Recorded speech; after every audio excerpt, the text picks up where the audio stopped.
the United States and Israel are intensifying their bombing of Iran. በኢራን እስራኤልና አሜሪካ ጦርነቱ ዛሬ 8ኛ ቀኑን አስቆጥሯል። ሁለቱ ሀገራት በኢራን ላይ ባደረሱት ጥቃት ከ1230 በላይ ዜጎች ተገለዋል። በሀገሪቱ የሚዘነዘሩት ጥቃት እንደቀጠለ ነው። እስራኤል በበኩሏ የአየር ላይ ጥቃቱ በበላይነት ተቆጣጥሯል በማለት ከ80% በላይ ኢራን የአየር መከላከያ መውደሟን አስታውቃለች። በጦርነቱ የኢራን መሪ አያቶላ ካሚኒ መገደላቸውን ተከትሎ ልጃቸው ሙስተጃብ ይሾማል ተብሎ ቢጠበቅም እስካሁን በይፋ የተሾመ አካል የለም። ሙስተጃብ መመረጥ የለበትም ያሉት ትራምፕ በአዲሱ መሪ ምርጫ መሳተፍ እንደሚፈልጉ ተናግረዋል። የኢራን ብሔራዊ ደህንነት ካውንስል አሊ ላርጀኒ በበኩላቸው በአሜሪካ ጦር ላይ እርምጃ ከመውሰድ አንቆጠብም ሲሉ ገለጻ ሰጥተዋል። የኢራን የውጭ ጉዳይ ሚኒስትር አባስ አራግቺ ደግሞ ከአሜሪካ ጋር የምንደራደርበት ምንም ምክንያት የለም፣ ዩናይትድ ስቴትስ አትታመንም ብለዋል።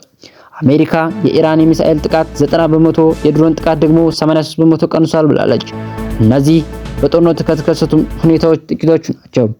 የዩናይትድ ስቴትስ ፕሬዝዳንት ዶናልድ ትራምፕ ኢራን ያለ ቅድመ ሁኔታ እጅ እንድትሰጥ የጠየቁ ሲሆን ይህ ካልሆነ ስምምነት እንደማይኖርና ጦርነቱ ወደ ተስፋፋ ሁኔታ እንደሚያስከትል ተናግረዋል። በሊባኖስ ድንበር አቅራቢያ አትላንቲክ ሚሳኤል ከተኮሰ በኋላ 5 የእስራኤል ወታደሮች ከጃቪቲ ብርጌድ ከባድ ጉዳት ደርሶባቸዋል ሲል የእስራኤል ጦር አስታውቋል።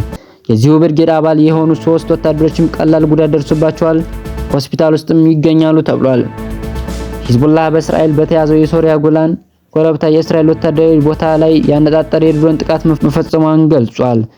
የእስራኤል ጦር የሂዝቡላህን ከእኩለ ሌሊት ጀምሮ ወደ እስራኤል 70 የሚጠጉ ሮኬቶችን መተኮስ አስታውቋል። የእስራኤል ጦር ሂዝቡላህ ከእኩለ ሌሊት ጀምሮ ወደ እስራኤል 70 የሚጠጉ ሮኬቶችን መተኮሱን አስታውቋል። የሊባኖስ የጤና ሚኒስትር እስራኤል ከሰኞ ጀምሮ በሀገሪቱ ባደረሰችው ጥቃት በአጠቃላይ 217 ሰዎች መሞታቸውና አብዛኞቹ ሟቾች ሲቪሎች መሆናቸውን ገልጸዋል። 798 ሰዎች ደግሞ ቆስለዋል።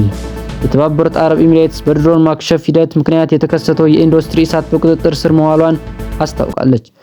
የእስራኤል ጦር በዛሬው ዕለት በኢራን ከ400 በላይ ኢላማዎችን መምታት የገለጸ ሲሆን ከዚህም መካከል ባላስቲክ ሚሳኤል ማስወንጨፊያና ሰው አልባ የአየር ላይ ተሽከርካሪዎች ማከማቸት ስራዎች ይገኙበታል። የኢራን የጤና ሚኒስቴር ቃል አቀባይ ሆሴን ኬርማንፑር እንዳሉት በጦርነቱ ከ18 ዓመት በታች የሆኑ 200 ሰዎች ተገለዋል ሲሉ ተናግረዋል። የኢራን ኃይሎች ሐሙስ አመሻሹ ላይ በባህሬን በሚገኙ የመኖሪያ ሰፈሮች ላይ 7 ድሮን መተኮሳቸውን የአሜሪካ ጦር የመካከለኛው ምስራቅ ማዕከላዊ ኃላፊ ብርጌድ ኮፒተር ተናግረዋል።